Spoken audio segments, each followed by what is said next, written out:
unsurpassed, penetrating, and perfect Dharma is rarely met with, even in 100,000 million kalpas.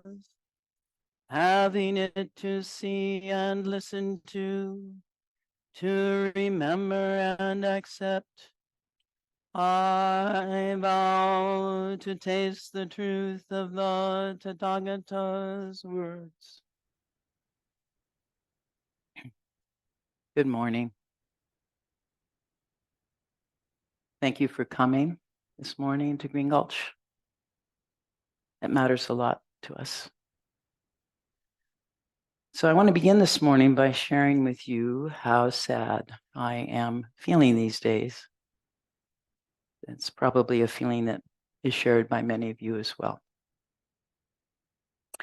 And although sadness has been a part of me throughout my life, it's also the part of me that came here to practice Zen. For me, the Buddha's compassionate teachings and practice have been an antidote, not only to my sadness, but to my rage, my lust, my impatience, my jealousy, and the dreaded boredom. So these practices, which have been transmitted over centuries by the Buddhas and the ancestors, are wide-ranging and tailor-made for the human condition. In fact, Buddhas are said to have appeared in response to human suffering, in response to the cries of the world.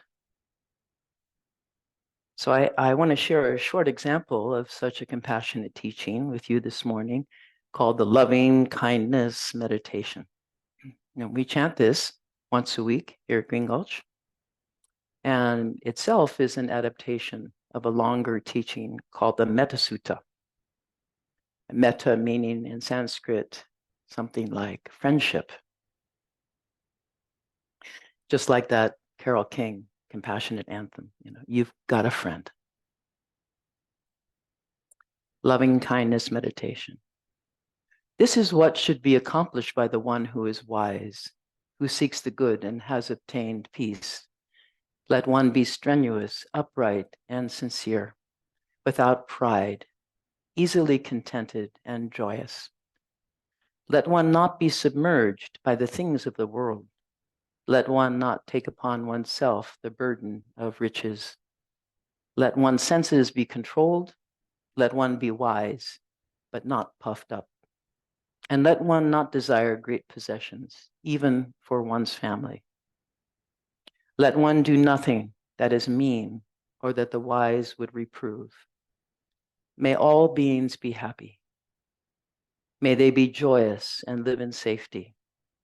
All living beings, whether weak or strong, in high or middle or low realms of existence, small or great, visible or invisible, near or far, born or to be born. May all beings be happy. Let no one deceive another, nor despise any being in any state. Let none by anger or hatred wish harm to another.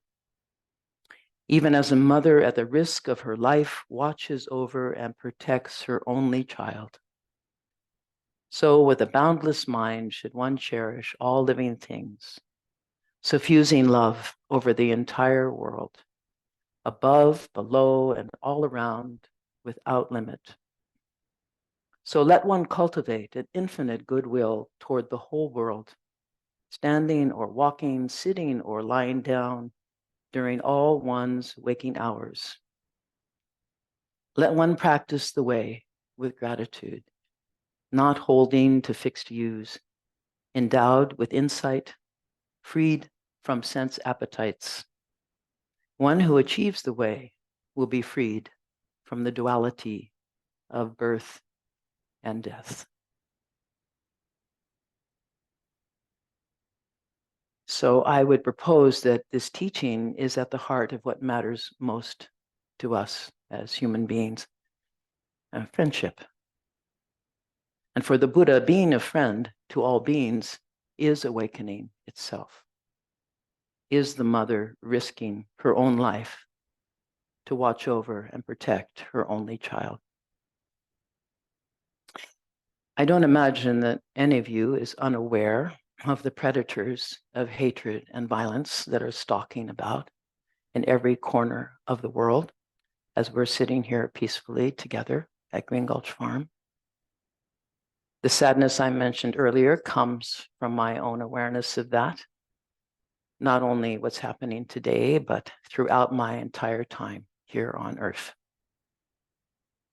Unlike many of you who seem to be increasingly younger than me, I was born in 1948, a few short years after the Second World War, a war that, as far as I can tell, has yet to end.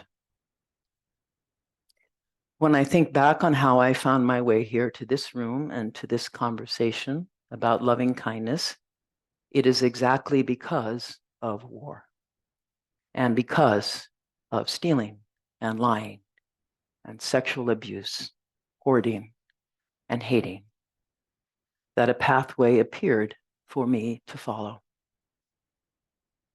An ancient pathway of friendship and kindness that in themselves are the antidotes to hatred and to the despair that breeds in such toxic soil. You know, sometimes I find myself wishing that I could simply jettison those tendencies that I find within myself, the hatred, the lust, the boredom, and leave behind a purified garment of selfless regard for others. A garment much like this one that I'm wearing right now, representing a simplified version of myself, unburdened by contrasts and contradictions, with the good over here and the bad over there. And like all of us, I do have such moments of goodness only, happiness only, of utter contentment only. In fact, I have such moments almost every day, especially when I allow myself to sit upright and to breathe gently through my nose. Or when I walk upright back to my home here at Green Gulch, passing by the houses and gazing fondly on the trees. Goodness only, happiness only. And yet, as our founder, dear Master Dogen Zenji, reminds us in his essay about reality called the Genjo Koan, and yet in attachment, blossoms fall, and in aversion, weeds spread. Wishing for things, for emotions, for people, or for ourselves not to change is the very source of our dis-ease, of what the Buddha called our suffering. And so we are called on to look closely at this teaching if we wish to uncover our deepest wounds, both as individuals and as a species, to give those wounds air and light so they may begin to heal. I found another very lovely teaching offering medicine for our woundings called Kindness, written by Naomi Shihab Nye, an Arab American poet who has come to Zen Center for many years as our guest, invited by our Irish American senior Dharma teacher, Paul Haller, to share her wisdom and her kindness with us. So here's a portion of her poem. Before you know kindness as the deepest thing inside, you must know sorrow as the other deepest thing. You must wake up with sorrow. You must speak it till your voice catches the thread of all sorrows, and you see the size of the cloth. Then it is only kindness that makes sense anymore. Only kindness that ties your shoes and sends you out into the day to gaze at bread. Only kindness that raises its head from the crowd of the world to say, It is I you have been looking for, and then goes with you everywhere like a shadow or a friend. So herein lies the irony for us as practitioners of the Buddha way. In order to get to kindness, to friendship, to goodness, we have to travel the pathway of truth. The truth about suffering and the causes of suffering. Truth which the Buddha called noble and which became the stepping stones along a pathway of liberation. A pathway that by its very nature is continuously dropping out from underneath our feet as we walk. The past is gone. The future has not yet arrived, and yet here we are, together for a time in what Dogen Zenji calls the eternal present. Complete this moment. A moment which is so vast and interdependent that it fully includes both the past and the future. This pathway of truth doesn't require much of us at all. All we need to do is to notice and pay rapt attention to each and everything, each and every idea, each and every moment of time as it's dropping away. And then to notice, as Dogen did in the wake of his own realization about reality, that even that noticing itself had dropped away too, like raindrops on the temple roof. Or as Master Carpenter Paul Disco said to a number of us on our arrival here at Gulch several decades ago now, Zen isn't about what you're going to get, it's about what you're going to lose. And body and mind dropping off over and over again, which it does without any effort at all. So having faith in what's left over after body and mind drop off, and then stepping forward into the next moment of our life is what the path is all about. It's not about planning the day or the year or the next step. It's about the actual experience of it, the living of it, how it looks and feels, how it smells, tastes, and sounds. Always and only in the present moment. The big, fat present moment. And yes, it is okay to glance at your watch or at your calendar in order to align yourself with the time and the season, if you need to. But we ought to take care not to confuse those measuring devices with the actual life of our animal bodies. Left foot, right foot. Left foot, right foot. Featherless bipeds obeying not only the law of gravity, but what the Buddha called the facts of life. Impermanent, like raindrops.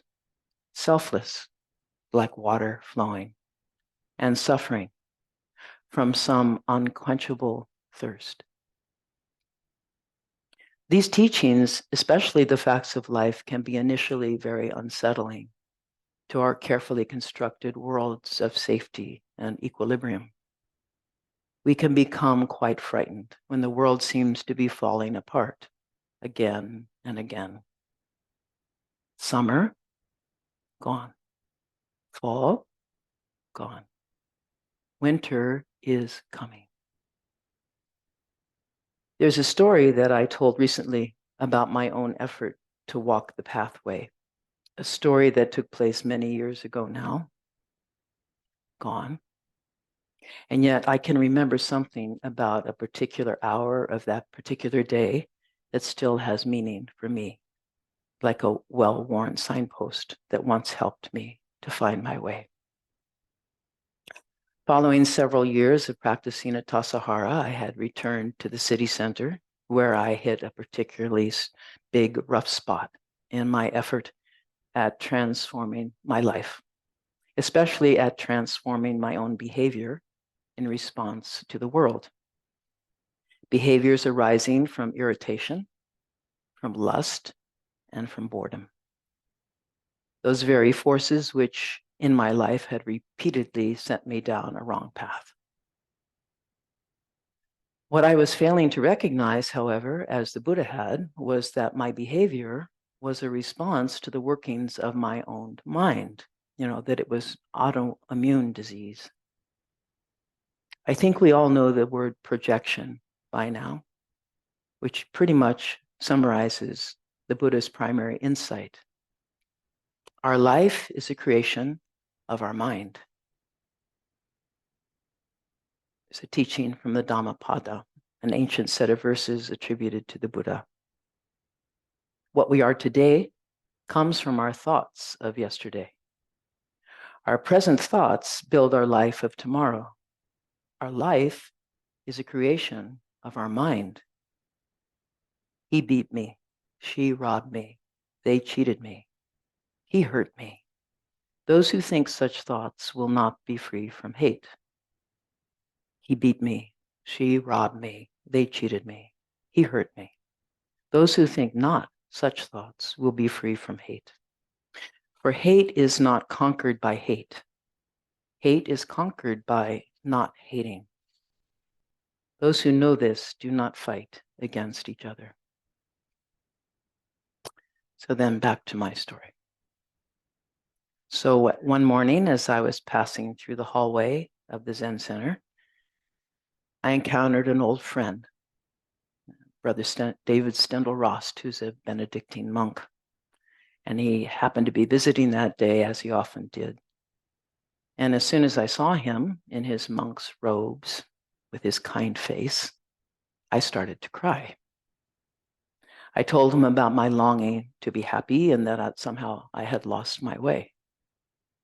And then he said, so sweetly, that what I was going through was a spiritual emergency. Something like what a caterpillar goes through in becoming a butterfly. And I think it was either his face or the tone of his voice, but I was deeply comforted by what he said. I think a spiritual emergency sounded so much better than another bout of depression, which is what I was fearing. But still, I was sadly weeping as I continued down the hall and went out the front door of the Zen Center building, where I encountered Tenshin Reb Anderson. He looked at me and he said in a matter-of-fact way, "Are you having a good time?"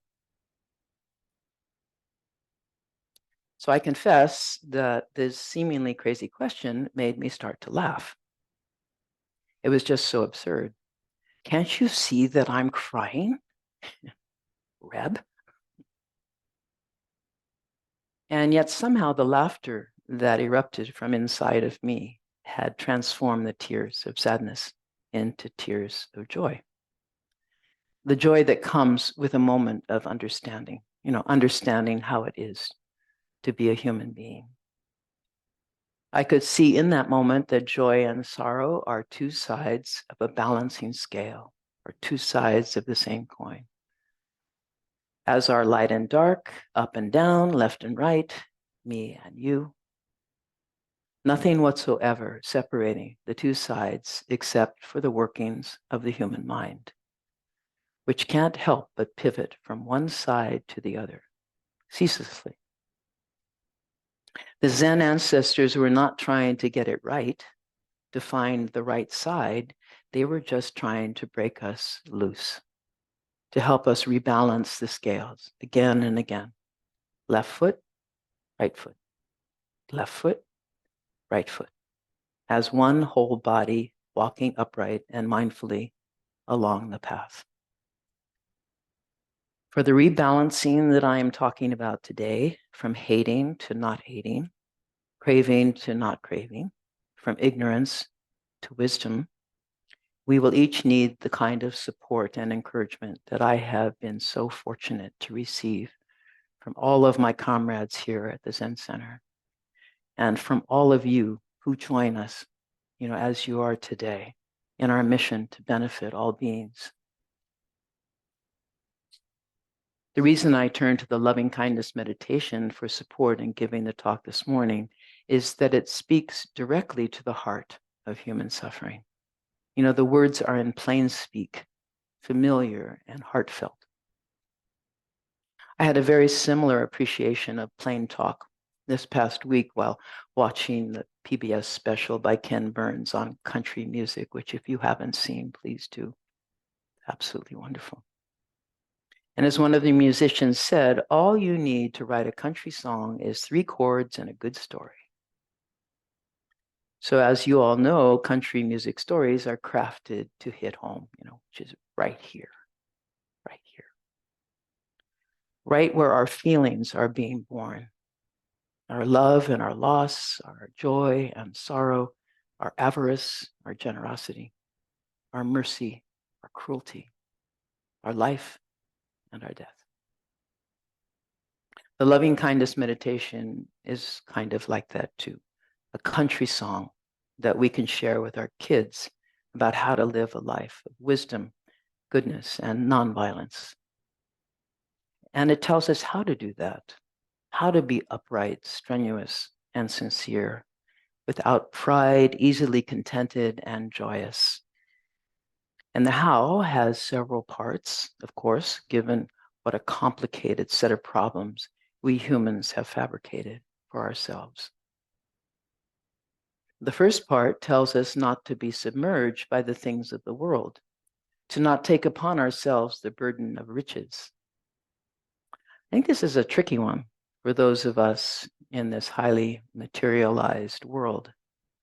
Now that I and a number of my fellow senior residents here at Zen Center are about to move from our homes here to a place called Enso Village in Sonoma County, I have a mounting regret for all the things of the world that I must now pack or discard in order to leave one home for the next.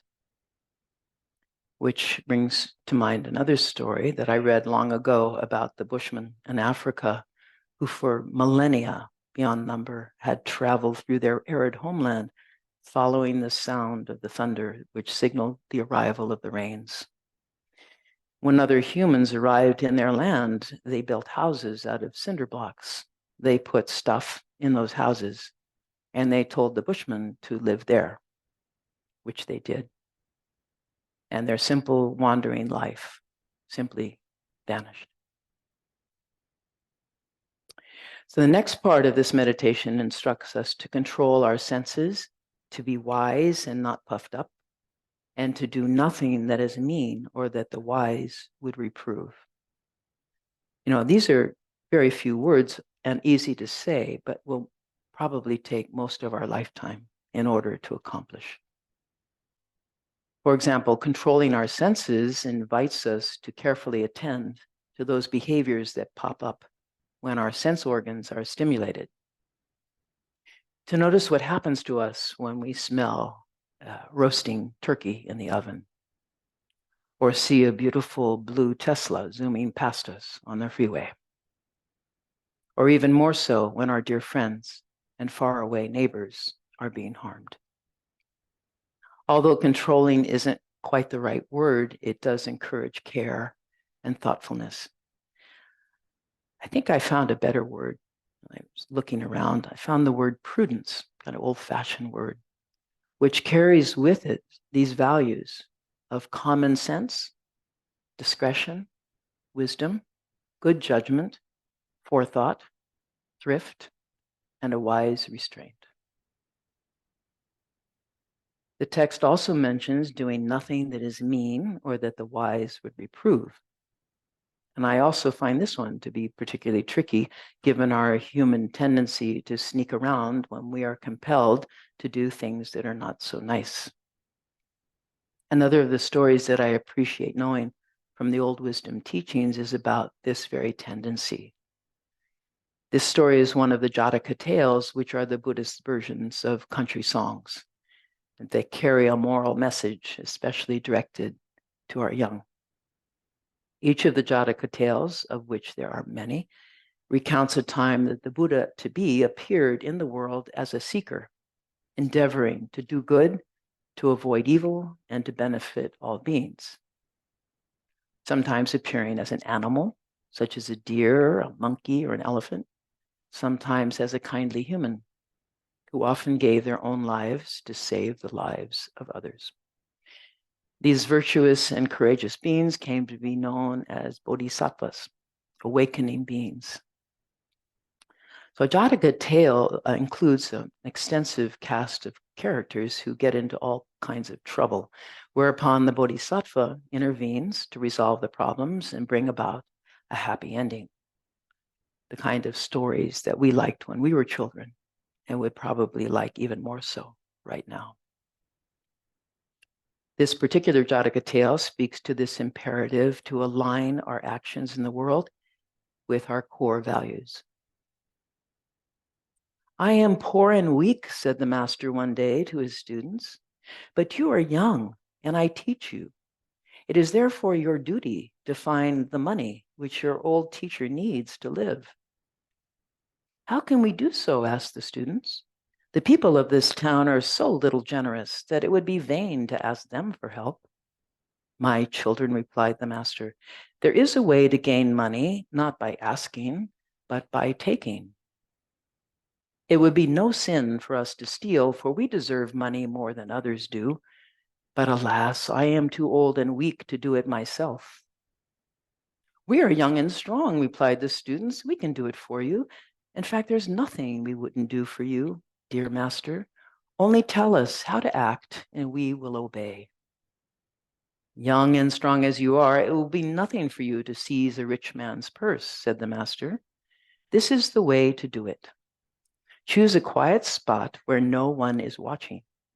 Then catch hold of the passer-by and take their money. Do not do them any harm.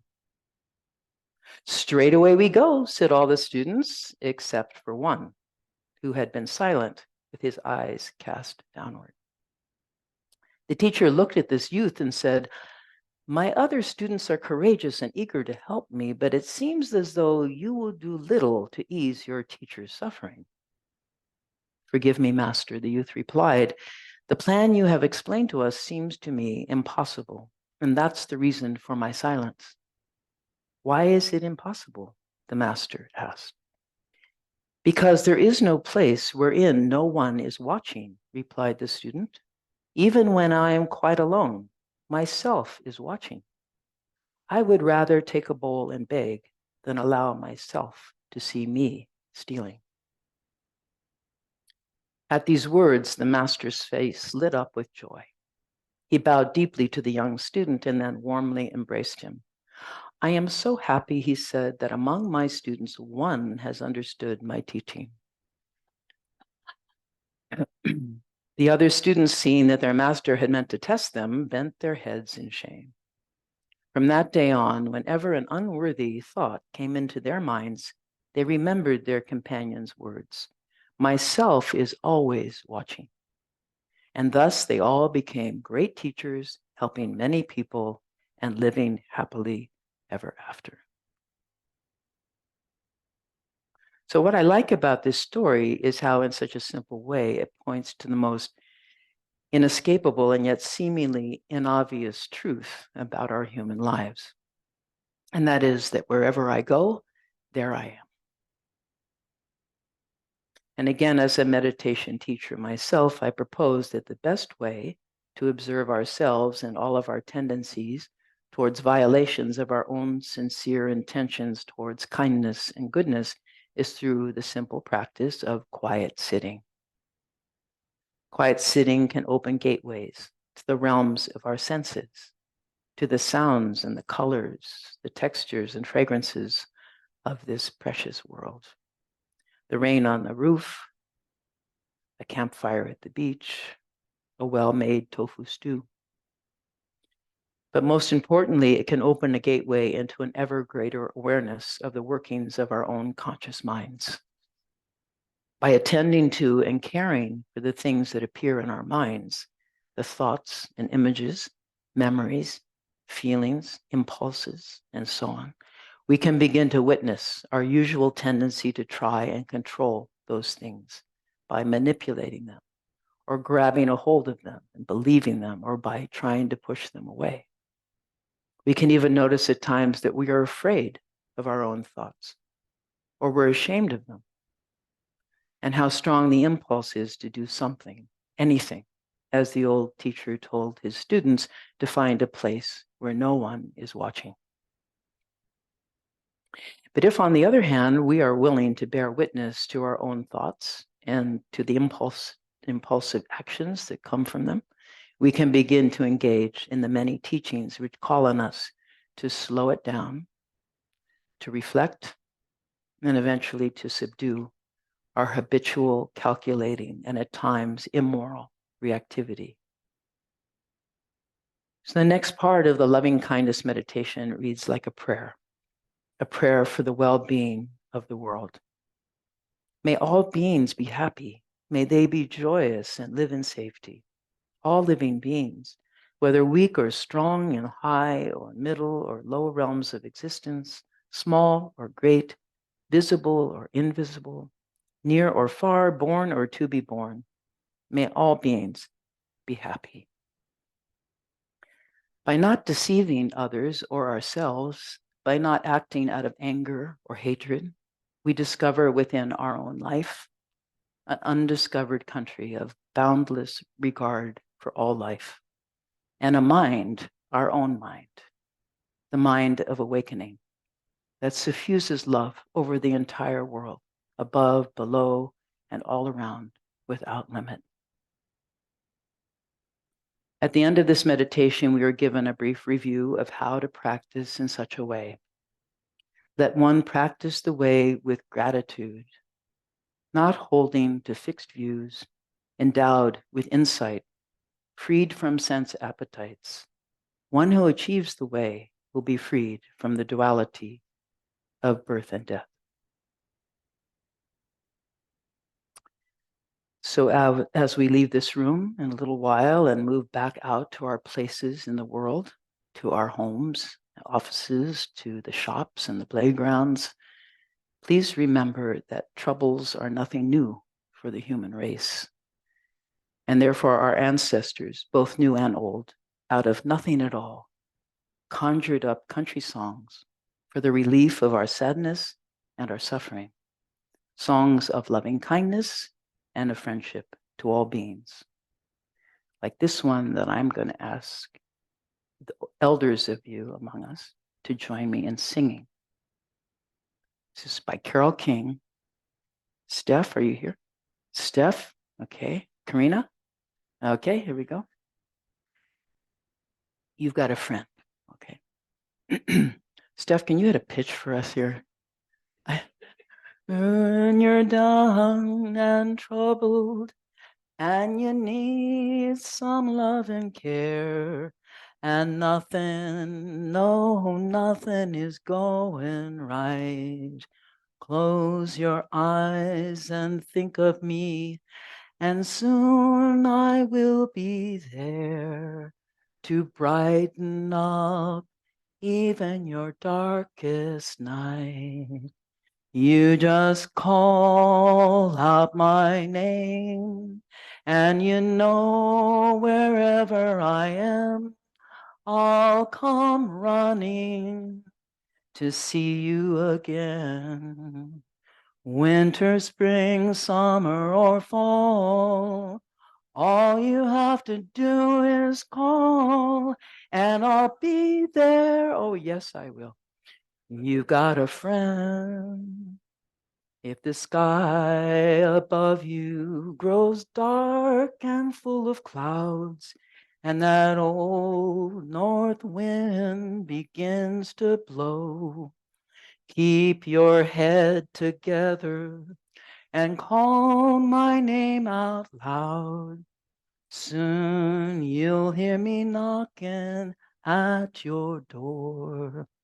You just call out my name, and you know wherever I am, I'll come running to see you again. Winter, spring, summer, or fall, All you have to do is call and I'll be there. Yes, I will. You've got a friend. Ain't it good to know that you got a friend when people can be so cold? They'll hurt you and desert you. They'll take your soul if you let them. So don't you let them. One more time. You just call out my name, and you know wherever I am, I'll come running to see you again. Winter, spring, summer, or fall, all you got to do is call, and I'll be there. Yes, I will. You got a friend. You got a friend. Yes, baby. You got a friend. Got lots of friends. Thank you all so much. Do we chant now, the end? Or question now? Yeah, sure. Please. Questions? I prefer answers.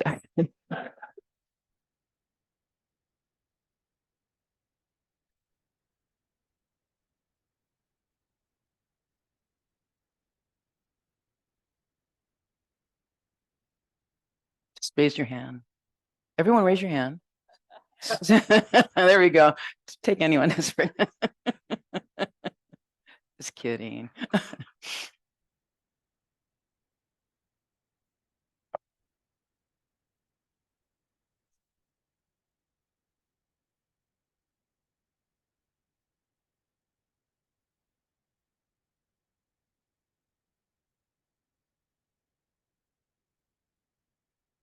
Thank you so much. Um, you say a little bit more about the line being freed from the cycle of birth and death. Read it a lot and just would love to hear a little more about that. Which of those cycles do you think you're in right now? Depends on the day. I don't think there's another one. Yeah. Coming and going, appearing, disappearing, living and dying. It's probably the big fact of life. Birth and death are the great matter. It says that on the Han, which I know you've been hitting. Haven't you? Not yet? Okay, soon. And it says, if you see the Han out there, the Han is the wooden board that we strike to call the students to the Zendo for sitting. Great is the matter of birth and death. Impermanence is swift. I just wrote that out on a new Han, which is going to be hanging at our retirement center. It's going to scare everybody a little bit. Uh-oh. Zen inspired senior living.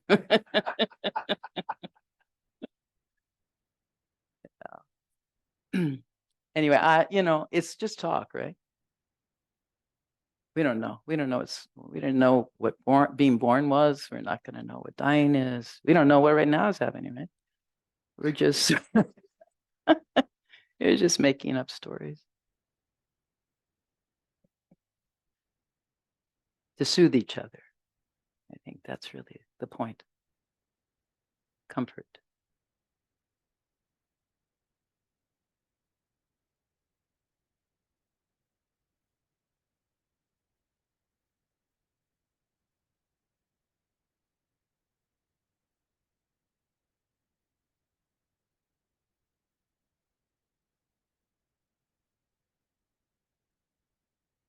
Thank you.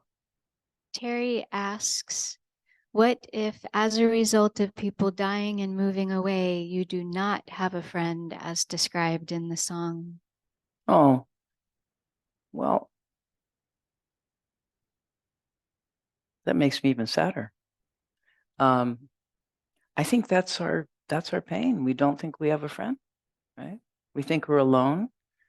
That was what the Buddha was sitting under the tree and fear he was alone. He heard the facts of life. You're going to grow old, you're going to get sick, and you're going to die. And it was so upsetting to him that he left the palace and went off into the forest and grieved for many long years, trying to find a way out, that happiness only place over the rainbow. But there's no such place. That's what he woke up to. There's just this place where he was sitting under a tree. Water and grass and bugs and people. Just this place. And how to care for it. If this is all we got, this is what we need to cherish. So, knowing that we're not separate from all of this, we're not separate from each other, is awakening. And that's the big turning. And I think that's what we can keep talking about and trying to encourage us all to understand. It's not so easy. But if you study, particularly your senses, one reason I mention the senses is because if you do a simple thing like noticing, where's the sound of the bell? Is it over there or is it in here? Where is the sound? Where's the wall that separates me from sound or separates me from odor? Just using your senses as a kind of aid to coming to understand there's no wall. There's just together. The hearer and the heard, the seen and what the seer. So it takes some, upon analysis, one of the things I appreciated learning from the Tibetan teaching style is that mostly this is not obvious to us. What's obvious to us is that we're separate. That seems so obvious, so easy for us to understand. What's not obvious is that we're not. And that requires analysis. Upon analysis, we have to think about it deeply. And that's why it's good if we're quiet. Here in the morning, a lot of us were sitting here quietly this morning, considering the great matter, inside and outside. Is there anything separating me? So I just invite you all to try some simple contemplations. What makes you separate? Are you separate? Do you have friends? I remember a friend of mine who's a yoga teacher was saying to me, people aren't very friendly. And I said, really? I said, like, where were you thinking? She said, well, the grocery store. I said, well, what are you doing? And she said, well, I put my groceries down there and I get my money out and then I leave. And I said, well, do you smile? Have you thought of saying, hello, hello, grocery person? How are you today? So she said, oh, that's interesting. So anyway, she came back later and said to me, oh my God, what a different world. Only friendly people everywhere I go. Mirror, mirror on the wall. So you'll find friends when you're a friend. Being a friend is having friends. And it's magic. And so that's another thing, not too hard to try. You can try it on people you don't know in case it seems embarrassing, but just smile randomly. Hi. They might think you're a little crazy, but that's okay. Probably better than what we usually are doing. What time do you have, San? Okay. Okay. Yeah. Wow. Hi, Dean. Good morning. Hi, Fu. On Science Friday, there was this guy who wrote this book. I think it was called How to Walk on Water and Land on Ceilings. It was about bugs. And I don't know if he was an entomologist or not, but someone called in and said, and I've thought about this, and I wouldn't be surprised if you've thought about it too. How do mosquitoes do in the rain? Because a mosquito gets hit by a raindrop, it's like us getting hit by a car or something. So the guy talked about it, And I'd read something about this before, but he said it's that the mosquito, it's got a very strong exoskeleton, but it's sort of absorbed.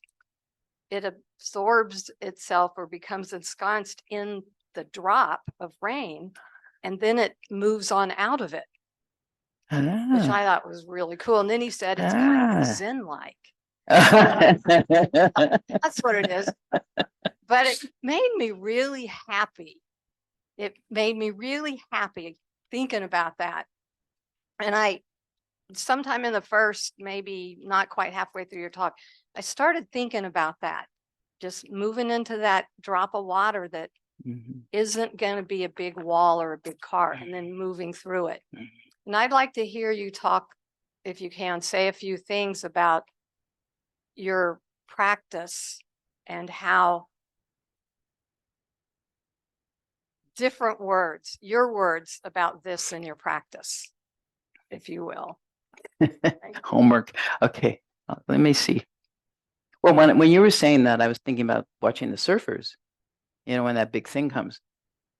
And if they can't get up the wall, they go in it, you know, they dive into the drop of water.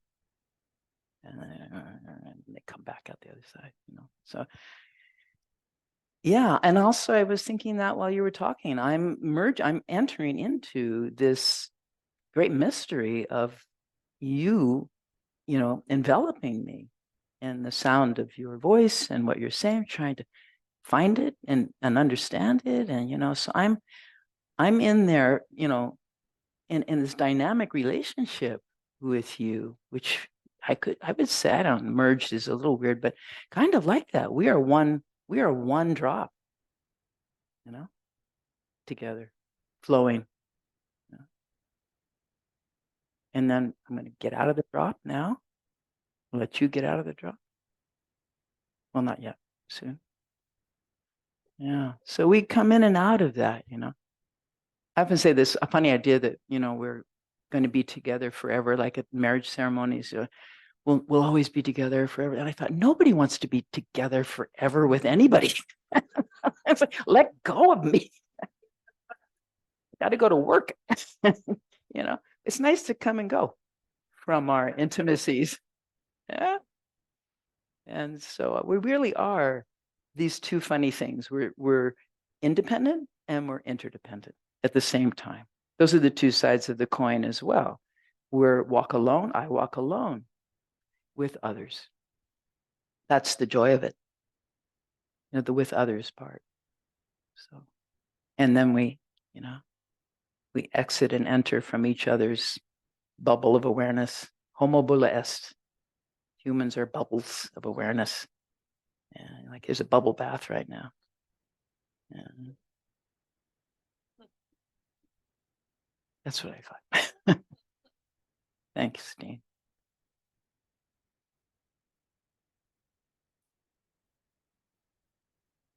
Anyone else? Time for one more question or answer?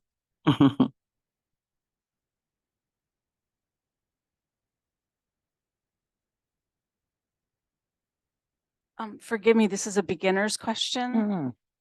So I get that we're all part of, you know, the atoms that is the universe, and we're just all part of one big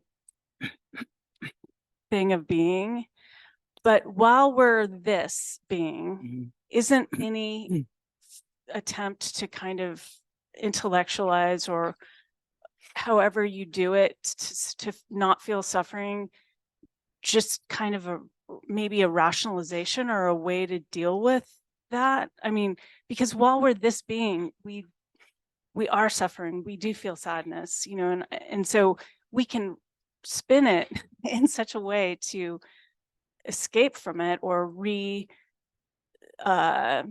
see it in a different way, but it is sadness, it is suffering.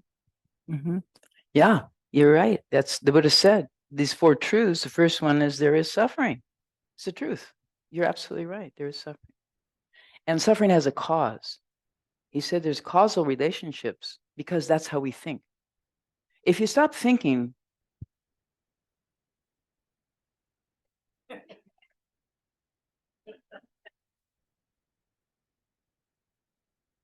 melts like lemon drops, So thinking is the issue. It's how we think, and we're very determined thinkers, and it's kind of our main activity, thinking. So if we get in there with the thinking, like the mosquito in the water, you really begin to have a better understanding of what's causing your suffering. Suffering is caused by how we think. And the way we think is that we're separate. It's one of the ways. And the other thing, combination of thinking we're separate, which is called ignorance, and wishing things to be different than they are, is suffering. It's just kind of that simple. So whenever you find yourself wishing for things to be different like they are, you're like on the freeway at 5 o'clock, that's suffering. It's really easy to conjure up irritation, and suffer. Even in mild forms. I mean, there's war, that's kind of a bigger story, but just between you and me, it's like the freeway kind of does it, or somebody taking too long in front of me and lying, getting food, almost anything can bring up that kind of mild suffering, irritation. The cessation of suffering is also caused. And what I was talking about today are some of the causes for the cessation of suffering. It's how you live your life. It's not like a one-off. Oh, now I've got the key and I don't have to suffer. It's like, no, it's how I speak to people. It's how I walk in the world. It's if I'm generous, if I'm kind-spoken, if I'm, all of those things are the parts of the path, what's called the path to the end of suffering. How we live, how we treat others. So it's not like some kind of, a rationalization wouldn't help you for very long, but engaging your life in a way that really feels like generosity really does, give more than you get. You get more than you give when you're being generous. It's so delightful, giving. I love giving presents, wrapping them and everything. I don't mind getting them, but I really prefer giving them. It's just, there's so much delight in finding that place where I can give something to someone else. So that would be my answer to that question. Okay. Yeah. Thank you. Thank you for coming.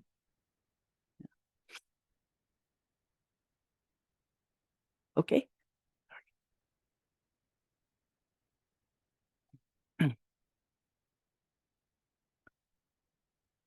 May our intention equally extend to every being and place, with the true merit of Buddha's way. Beings are numberless. I vow to save them. Delusions are inexhaustible. I vow to end them.